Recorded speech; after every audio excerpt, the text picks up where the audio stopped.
చంద్రబాబు నాయుడు గారి పనితనం మనం గతం కూడా చూసాము. ఇప్పుడంత గతం కంటే ఎప్పటికప్పుడు ఆయన వయసు పెరిగినా కూడా ఆయన మెరుగవుతున్నాడు. కానీ ఆరోగ్యరీత్యా బాగుంది ఆయనకి. ఆయన ఆలోచనలో కూడా మెరుగైన ఆలోచనలు ఇచ్చి ఎప్పటికప్పుడు కొత్త విజనం. ఇప్పుడు ఆయన గతంలో 2020 అంటే జనం అంతా అప్పట్లో ఎగతాళి చేశారు, 95 ఆ ప్రాంతంలో. మరి అది 2020 అనే సాధించి చూపించాడు హైదరాబాద్కి. హైదరాబాద్ 95కి ముందు హైదరాబాదు, 95 తర్వాత హైదరాబాద్ అనేది మనం చూడవచ్చు. అందరికీ తెలిసిన, అంటే మీలాంటి పిల్లలు తెలియదు కానీ మాలాంటి వాళ్ళందరికీ మేము చూసాం. ఆ వరకు ఉండే హైదరాబాద్కి ఇప్పుడు 95 తర్వాత హైదరాబాద్కి అసలు సంబంధమే లేదు. ఆ వరకు హైదరాబాద్లో తెలుగు మాట్లాడేవాడే ఉండేవాడుగా. చెప్పాలంటే ఎవడనేది అడిగినా తెలుగు వచ్చినా కూడా వాడు తెలుగులో చెప్పేవాడు కాదు, ఉర్దూలో చెప్పేవాడు. అది మనకు అర్థమయ్యేది కాదు. ఇవాళ పూర్తిగా అది హైదరాబాదు ఇప్పుడు మీరు చూస్తే తెలుస్తూనే ఉంది. ఇక బ్రహ్మాండంగా అభివృద్ధి అయింది. మరి ఆయన సైదరాబాద్ అనేది ఒక నగరాన్ని సృష్టించాడు రాళ్ళలో రప్పల్లో. మరి ఇక్కడ ఆయన అభివృద్ధి చేయటం ఆయనకి వరక దీని మీద పెట్టిన ఇది. జగన్మోహన్ రెడ్డి గారు పగటికెళ్ళగంటున్నాడు ఒకటి. నిన్న ఆయనే సృష్టించుకున్నాడు. ఆ కార్యకర్తలను వాళ్ళ వచ్చిన జనాన్ని కూడా డబ్బులు ఇచ్చి తీసుకొచ్చినట్టు స్పష్టంగా తెలుస్తుంది. పైపెచ్చు ఆయన చిన్న అబద్ధం అది జనానికి తెలిసిద్ది, అందరికీ తెలిసిద్ది అనేది కూడా లేకుండా పచ్చి నిస్సిగ్గు అబద్ధాలు ఆడుతున్నాడు. ఆ హెలికాప్టర్ని ఆయన రావటానికే బుక్ చేసుకున్నాడంట, మళ్ళీ వెళ్ళటానికి లేదంట. కానీ దాన్ని ఏం క్రియేట్ చేశాడు చంద్రబాబు నాయుడు? ఈ పోలీసు వాళ్ళు సెక్యూరిటీ ఇవ్వలేదు, అందుకని నా మీద అభిమానంతో జనం వచ్చి విపరీతంగా పడేసి నా హెలికాప్టర్ని ఆగం చేశారు, అదేదో విండునేదో ఎరగొట్టారు, దాని మూలాన అది వెనక్కి వెళ్ళిపోయింది, అందుకని నేను రోడ్డు మార్గాన్ని పోవాల్సి వస్తుందని నిస్సిగ్గా పచ్చి అబద్ధాలు ఆడాడు. అయితేనయ్యా, నేను మన పోలీస్ డిపార్ట్మెంట్కి విన్నవించుకునేది ఏంటంటే, నాకు మన పోలీస్ డిపార్ట్మెంట్ మీద అపారమైన నమ్మకం ఉంది, మన చట్టం మీద గౌరవం ఉంది. జగన్మోహన్ రెడ్డి గత ముఖ్యమంత్రి హోదా మరిచి పోలీసు వాళ్ళు బట్టలు తీస్తాను ఇది అని అంటున్నాడు. ఒక మనిషే మాట్లాడకూడదు, ఒక ముఖ్యమంత్రి చేసినాడు, అసలు ఆ పదాలను ఉచ్చరించకూడదు. కానీ ఆయనకి బలమైన కోరిక ఏదో ఉందంటుందయ్యా, బట్టలు తీపించుకోవాలని. ఒక్కసారి ఆయన్ని ఈ పీరియడ్లో గ్యారంటీగా ఈ కేసుల్లో ఆయన అరెస్ట్ చేసే అవకాశం అంటూ ఉంది. కంపల్సరీ అరెస్ట్ చేస్తారు. అరెస్ట్ చేసినప్పుడు మన డిపార్ట్మెంటు కొంచెం మనకు ఒకసారి మన కర్మ లేకపోతే మన అదృష్టమో మన గ్రాచారం ఒకసారి ముఖ్యమంత్రి చేశాడు కాబట్టి అతను కోరిక తీర్చి ఆ బట్టలు తీస్తే మరి ఆయన జగన్మోహన్ రెడ్డి ఎట్లా ఉంటాడో ఒకసారి వాళ్ళు బట్టలు తీసి ఆ ఫోటోని ప్రజలందరికీ వాళ్ళ పర్టికులర్గా సాక్షి టీవీకి పంపిస్తారని చెప్పి నేను కోరుకుంటున్నాను. ఎందుకంటే ఆయనకి బలమైన కోరిక ఉంది, మనం ముఖ్యమంత్రిగా చేశాడు కాబట్టి ఆయన కోరిక తీర్చడం. మీ డిపార్ట్మెంట్గా మీకు కొన్నాళ్ళు ఆయన 5 సంవత్సరాలు ముఖ్యమంత్రి కాబట్టి మన అందరికీ ఆయన కోరిక తీర్చాలని చెప్పి నేను మన పోలీస్ డిపార్ట్మెంట్ని కోరుకుంటున్నాను. అది పచ్చి అబద్ధమయ్యా. నిన్న 1100 మంది పోలీసులని ఇలా పేపర్లోను న్యూస్ ఛానల్లో చూసామయ్యా. 1100 మంది పోలీసుల్ని సెక్యూరిటీగా పంపించారంట. అయితే 1100 మందిని సెక్యూరిటీగా నీకు నువ్వు గత గవర్నమెంట్లో నువ్వేం చేసావు? నువ్వు ముఖ్యమంత్రి హోదాలో పరదాలు కట్టుకొని వచ్చావు. పైపెచ్చు ఎవరన్నా నాయకుడు వస్తున్నాడు అంటే గ్రామంలో ఉన్న చిన్న మాలాంటి మామూలు కార్యకర్తలను మామూలు వాళ్ళని కూడా హౌస్ అరెస్ట్ చేయించావు, ఇళ్ల ముందర పోలీసులను పెట్టి నుంచి బయటికి రాకుండా చేసావు. కానీ నిన్న మీరుండారు చూడండి అయ్యా, మీ వైసీపీ వాళ్ళు ఎవరైనా మీరు ఎక్కడికి వెళ్ళాలంటే అక్కడ స్వేచ్ఛగా ఇస్తున్నారు, అత్తగారింటికి వచ్చి పోయినట్టు పోతున్నారు. మీరు అదే నువ్వు చేసినట్టయితే నీ జగన్మోహన్ రెడ్డి ఇంట్లో నుంచి బయటకు వచ్చేవాడువా? మీ కార్యకర్తలు ఇలా మాట్లాడేవారా?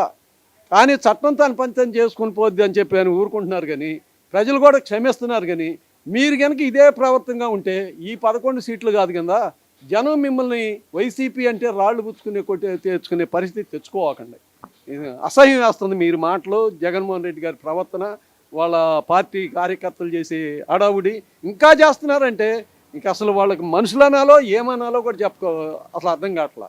అయ్యా, అదే చెప్పట్లా సామెత ఒకటి ఉంది, పిల్లి గుడ్డిదైతే ఎలికేదో చూపించిందంటే ఎలికి భరతనాట్యం చేసిందంట. మీ పరిస్థితి అలా ఉంది. ఇప్పుడు గవర్నమెంటు, ఇప్పుడు డిపార్ట్మెంటు చట్టం పని తన పని తను చేసుకుపోయిద్ది అని చెప్పి ఉపేక్షించి ఊరుకుంటానా? మీరు మాట్లాడుతున్నారు మన జోలికి ఏమి రావట్లేదు కదా అని. కానీ మీరు అతి త్వరలో మిమ్మల్ని అందరినీ లోపలేసే టైం అతి తొందరలో దగ్గర పడింది. మీలో ఎవరో మినహాయింపు లేరు. ఏమన్నా ఉంటే 10% ఉండారు, మిగిలిన వాళ్ళు అంతా కూడా శుద్ధపూసలే, పరమ శుద్ధపూసలు. మరి దీన్ని బట్టి మీరు ఎవరిని నిందే ఆ పచ్చి అబద్ధాలు ఆడవాకండి, మళ్ళీ పగటికెళ్ళగా అనవాకండి. మళ్ళీ మీకంటూ అధికారం ఇస్తే మీకు ఓటేసిన వాళ్ళు అసలు వాళ్ళని ప్రజలు అంటారా? చెప్పండి. గత గవర్నమెంట్లో మీరు ఏం చేశారని మీకు మళ్ళీ ఓట్లు వేయాలి. ఏం చెప్పి అడుగుతున్నారు? ఒక రకంగా చెప్పాలంటే మీరు పూర్తిగా జగన్మోహన్ రెడ్డి పూర్తి క్లారిటీతో ఉన్నారు. మీ ఆ క్లారిటీతో ఉండడానికి కూడా ఓట్లు వేశారంటే ఆయన క్లారిటీ ఏంటంటే నేను గత గవర్నమెంట్లో తన పరిపాలనలో కొన్నన్నా తప్పులు చేశాను అవి సర్దిద్దుకుంటాననే మాట ఈ రోజు కూడా మాట్లాడతలా.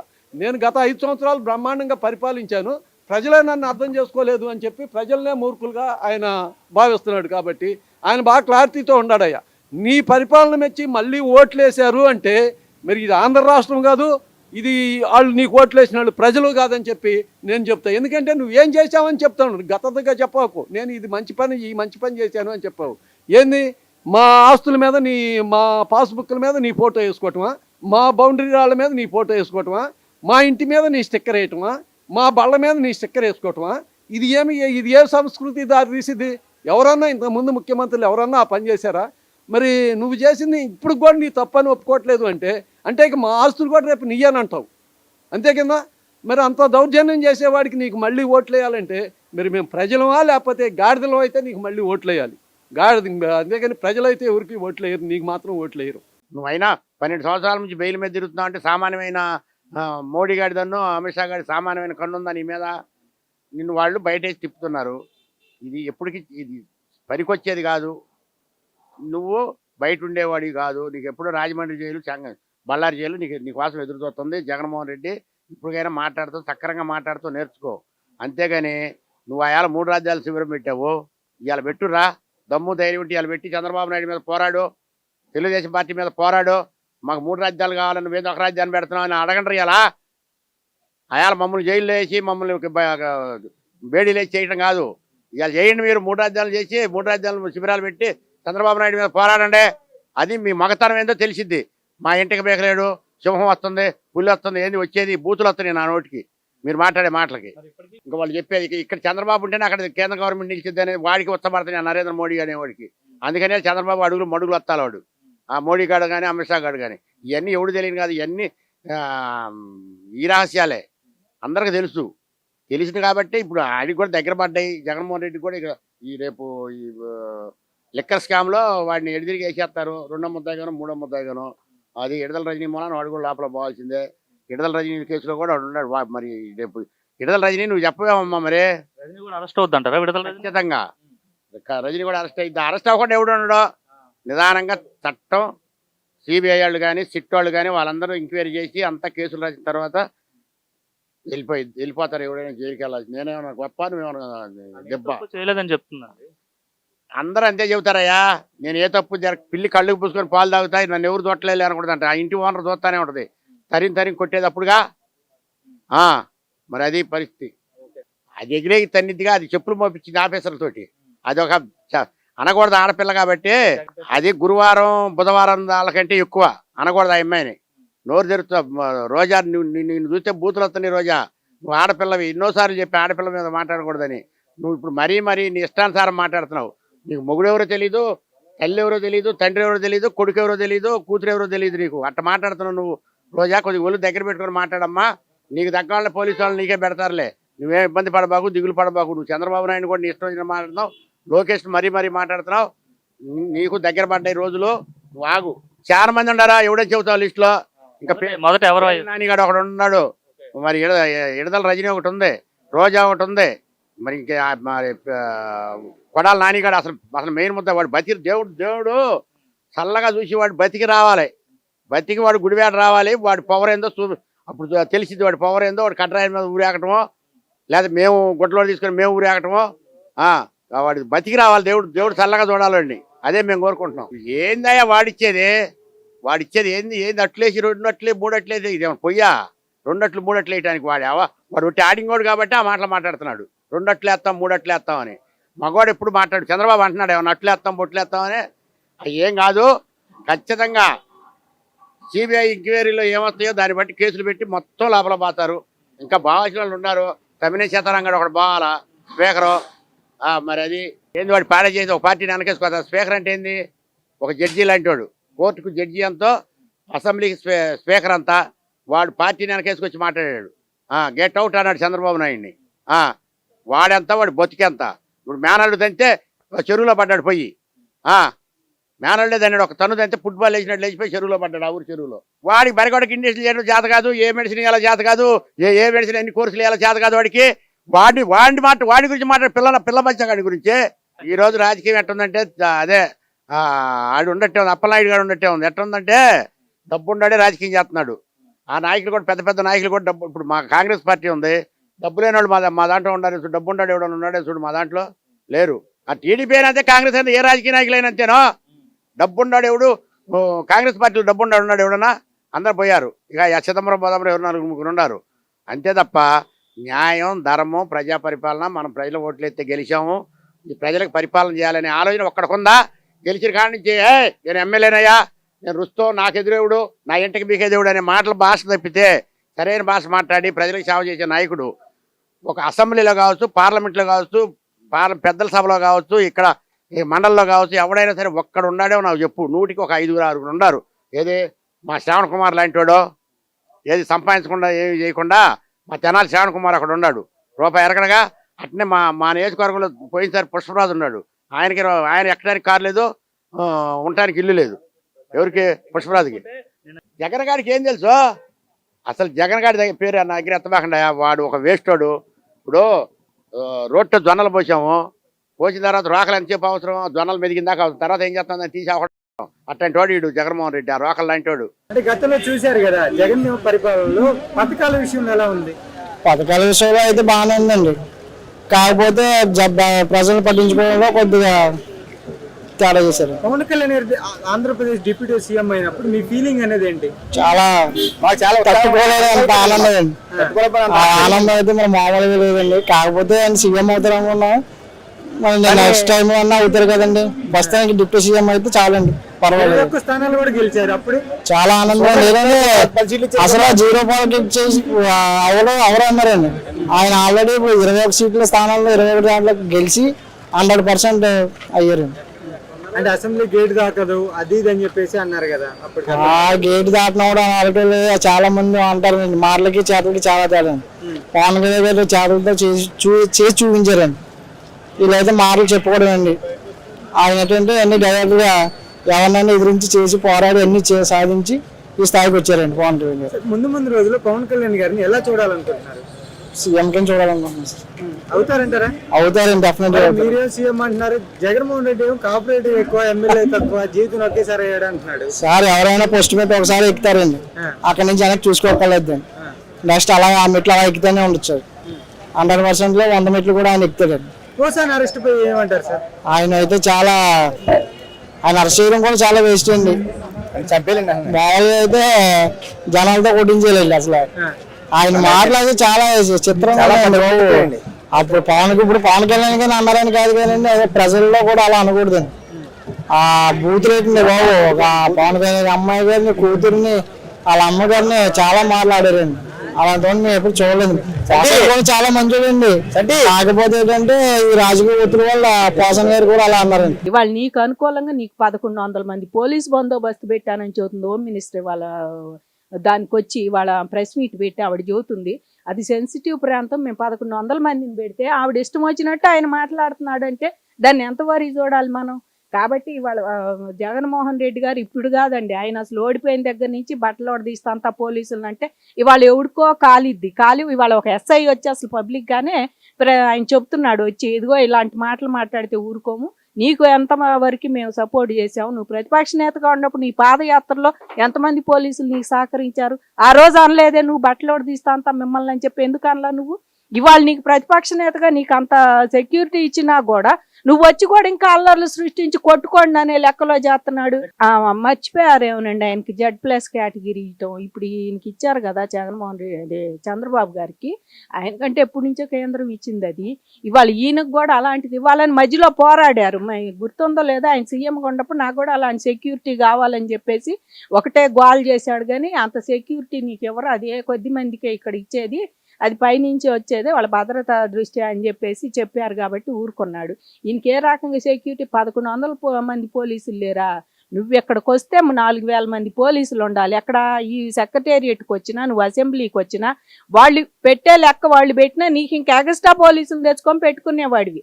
మామూలుగా వాళ్ళు లెక్క ప్రకారం పంపించినా కూడా డ్యూటీ అంటే బందోబస్తుకి ఎంతమంది పోలీసులు అని లెక్క ఉంటుంది. వాళ్ళు కాక నువ్వు ఇంకా తీసుకురమ్మనేవాడివి. ఎందుకు ఈ ప్రాంతంలో అమరావతి లేదు అంటే అల్లర్లు సృష్టించాలి, వీళ్ళందరూ ఎగబడి నన్ను ఏమైనా చేస్తారేమోనని. మేము ఏనాడు నీ మీద ఒక రాయి, నీ ఫ్లెక్సీ మీద కూడా మేము వేయలేదు.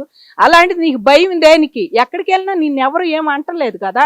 నువ్వు రాళ్ళేపిచ్చావు. గతంలో చంద్రబాబు పోతే చంద్రబాబు మీద రాళ్ళేపిచ్చావు నువ్వు అని పెద్దిరెడ్డి అంటాడు. కానీ ఎవరైనా సరే రాళ్ళు రప్పలేంచి నీ ఇష్టం వచ్చినట్టు చేసావు. ఇవాళ నీకు ఇంకా నాకు లేదు బందోబస్తు అంటే నువ్వే రకంగా ఇచ్చావు బందోబస్తు. మైకులు కూడా లాక్కున్నావు. యోగాళానికి వెళ్తే లోకేష్ దగ్గర మైకులు లాక్కున్నావు. ఈ బస్సులన్నీ వద్దని చెప్పి పక్కన నెట్టేసావు.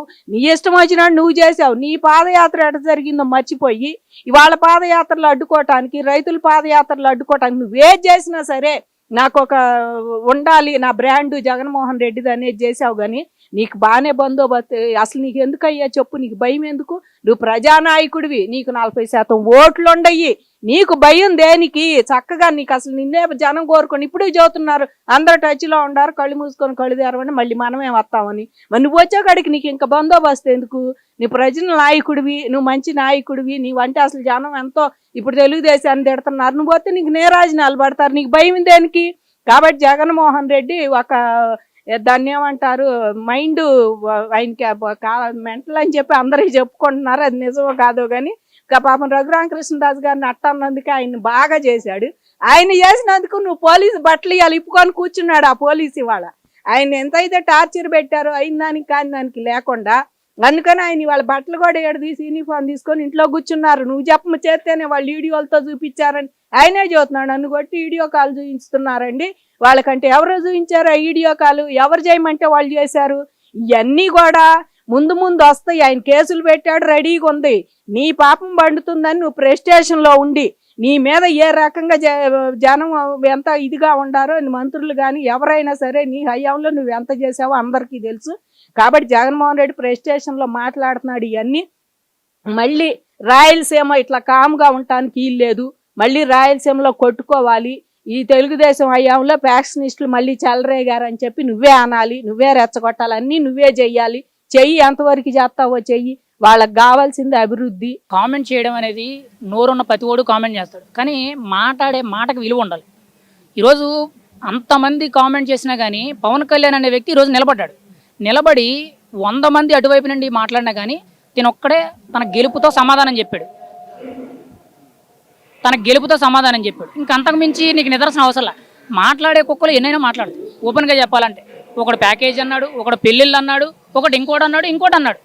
ఎవరు ఎన్నన్నా కానీ పవన్ కళ్యాణ్ అనే వ్యక్తి ఓపెన్గా చెప్పాలని అంటే ఒక చెవిటి కప్పలాగా, వాళ్ళు ఎన్నైనా అనుకోండి నాకేం వినిపించదు, నేను చెవిటి కప్పలాగా నా పని నేను చేసుకుంటూ వెళ్ళిపోతాను అనుకున్నాడు. అలాగే వెళ్ళిపోయాడు. ఈరోజు ఆయన ఒక గెలుపు అనేది 100 మంది తిడితే 100 మందికి ఒకే సమాధానం చెప్పింది. ఇంక అంతకుమించి నిదర్శనం అవసరం. ఇప్పుడు ఏదైనా ఒక పని మీద నువ్వు ఏదైనా సాధించాలి, దానికి నీకు ఎవరు ఇన్స్పిరేషన్ అని అడిగితే ఓపెన్గా చెప్పాలనంటే పవన్ కళ్యాణ్ అనే వ్యక్తే ఇన్స్పిరేషన్.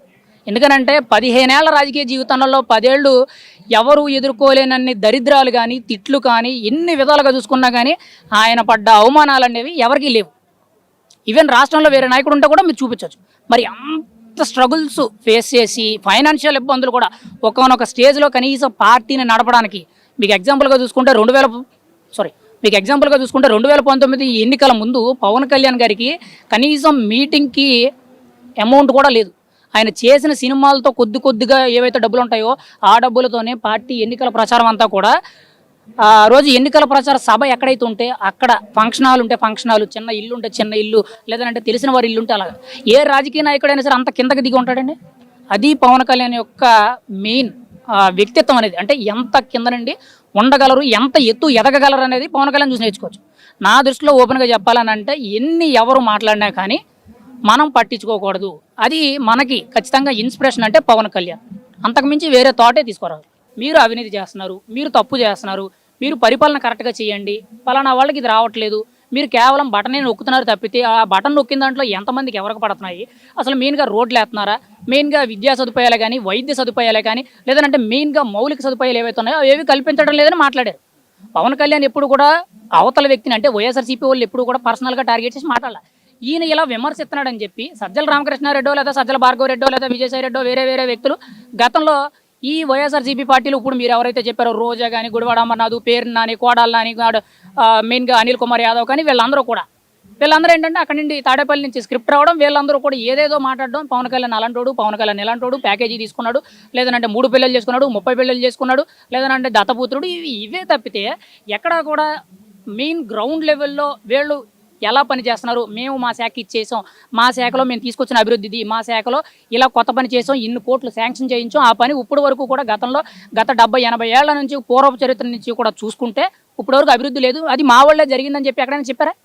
ఏ రోజు ప్రెస్ మీట్ పెట్టినా కానీ పవన్ కళ్యాణ్ అరే తూరే అనడం, పవన్ కళ్యాణ్ ప్యాకేజ్ అనడం, పవన్ కళ్యాణ్ దత్తపుత్రుడు అనడం, లేదని అంటే 3 పెళ్ళిళ్ళు 30 పెళ్ళిళ్ళు, ఇవే తప్పితే ఎక్కడైనా కానీ మేము ఈ శాఖకు అభివృద్ధి చేసాం, పలానా శాఖను నేను మంత్రిని, నేను ఈ శాఖలోకి వచ్చిన తర్వాత ఇన్ని పనులు చేయించాను, ఇంత అభివృద్ధి చేశాను, ఇంత కొత్త ఇన్నోవేషన్ తీసుకొచ్చానని ఎక్కడ చెప్పారా? లేదు కదా. వాళ్ళకి ఏంటంటే రాజకీయంగా అక్కడ స్క్రిప్ట్ వస్తుంది, ఇటువైపు నుండి ప్యాకేజ్ వస్తుంది. యాక్చువల్లీ ప్యాకేజీ తీసుకున్నారని పవన్ కళ్యాణ్ మాట్లాడుతున్నారు కదా, పవన్ కళ్యాణ్ ప్యాకేజీ తీసుకున్నారని చెప్పి దమ్ముంటే ఎవరైనా నిరూపించండి. కానీ తాడేపల్లి నుండి స్క్రిప్ట్ వచ్చిందని ఎవరైతే చదువుతున్నారో వాళ్ళు ప్యాకేజీ తీసుకున్నారని అందరికీ తెలుసండి. ఈరోజు ఎవరైతే అరెస్ట్ అయ్యారో అరెస్ట్ అయిన ప్రతి ఒక్కరు కూడా ఇన్వెస్టిగేషన్లో చెప్పేదేంటి, తాడేపల్లి నుంచి స్క్రిప్ట్ వచ్చింది, వాళ్ళు చెప్పారు, మేము చేసాము, మాకేం సంబంధం లేదని చెప్తున్నారు. అంటే అక్కడ తప్పు జరిగినట్టే కదా. వాళ్ళు ఓన్లీ తిట్టడానికి మాత్రమే పనికొచ్చారు, అభివృద్ధికి పనికి రాలేదు. కాబట్టి ఈరోజు కనీసం డిపాజిట్లు కూడా రాలేదు. మీకు చూసుకోండి, గతంలో ఎన్ని శాఖల మంత్రులు అయితే పవన్ కళ్యాణ్ తిట్టారో ఈరోజు వాళ్ళందరూ కూడా గల్లంతైపోయారు. మీకు గెలిచిన వాళ్ళు కూడా 11 మంది ఉన్నారు. 11లో మెయిన్గా జగన్మోహన్ రెడ్డి గారు, పెద్దిరెడ్డి రామచంద్రారెడ్డి తప్పితే మిగిలిన వారు ఎవరో కూడా తెలియదు. వాళ్ళ పక్కింటి వాళ్ళకి తెలియదు వాళ్ళ ఎమ్మెల్యే అని. అది అంటే అక్కడ ఏమర్థమైంది, ప్రజలు అనేవాళ్ళు ఎప్పుడూ కూడా ఎంత సైలెంట్గా ఉన్నా ఎలా ఉన్నా కానీ ఒక అవగాహన అనేది ఉంటుంది. వాళ్ళు ఎడ్యుకేటెడే. అది ఎక్కడ ఎలా ప్రవర్తించాలి, ఎలా మాట్లాడాలి, సమయం సందర్భాన్ని బట్టి మన స్థాయి ఏంటి, మన వివరణ ఏంటి అనేది తెలియకుండా మాట్లాడారు. ఈరోజు దారి లేకుండా పోయారు. 8 నెలలు పూర్తవుతుంది. దేనికంటే వాళ్ళకి అవమానించడానికి కానీ లేదు ఇది జరగలేదు అని చెప్పడానికి కానీ ఏమి దొరక్క వాళ్ళు ఇబ్బందులు పడి 8 నెలలుగా వెయిట్ చేసి ఇప్పుడు ఏవో బిక్కా బీది పాయింట్లు పట్టుకొని మాట్లాడుతున్నారు. కానీ చెయ్యలేదు అనే a common man is the commander అండి హియర్.